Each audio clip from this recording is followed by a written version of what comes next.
Today's lesson is on solving linear inequalities. So first I want to talk about what is an inequality.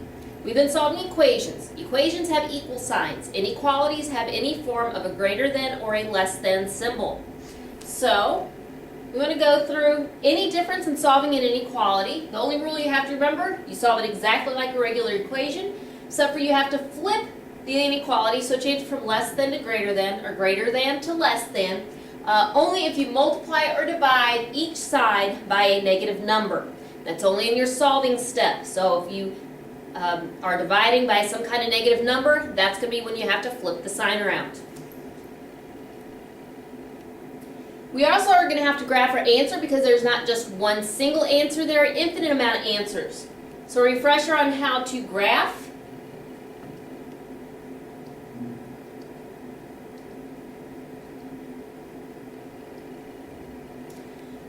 If you have just a plain less than or greater than symbol, you're going to have an open dot at whatever your answer is.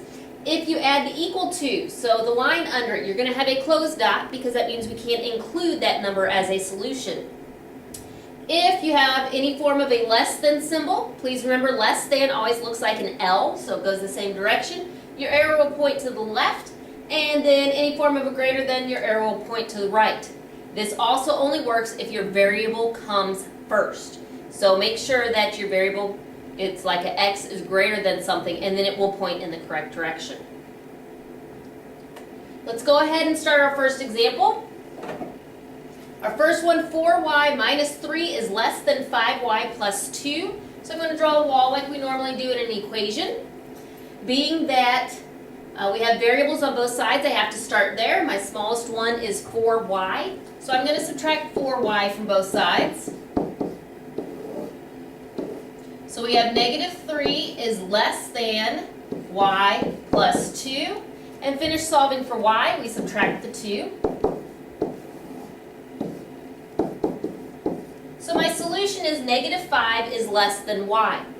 My problem here, though, is I have to have the variable first in order to graph it correctly. So when I flip it around, I flip everything around. So it's going to be y is greater than negative 5. Next thing, I want to graph the solution, so I'm just going to draw a number line over here. So it's just a line, I just put numbers on it. It does not have to have 0 in the middle. Since I have negative 5, I'm going to put negative 5 in the middle. Then I'm going to put negative 6 over here and negative 4 over there.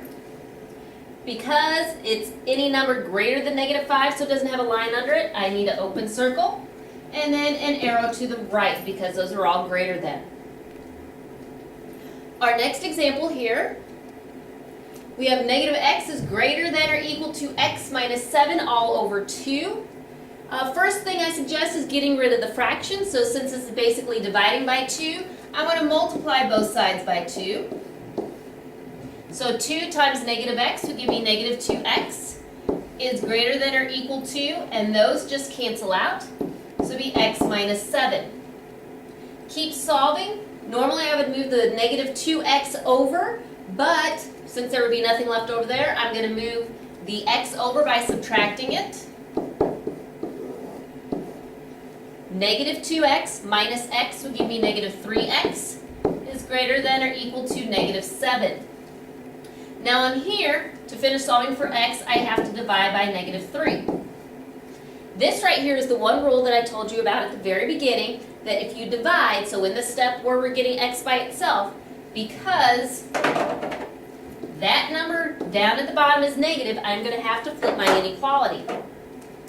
So it's going to turn into x is less than or equal to, and then negative 7 over negative 3 gives me a positive 7/3. If we want to graph that one, again a number line, 7 over 3, 3 goes into 7 2 times with 1 left over, so it's just greater than 2. So I need to make sure and have my numbers 1, 2, 3 on here. Because there's a line under the less than symbol, I need to have a dot. Since it's 2 1/3, I do want to label that as 7 over 3 so I know what dot that number is supposed to be at. Since my variable went first, I do need to make sure my arrow points to the left. That's all for basic inequalities. Watch the next video for compound.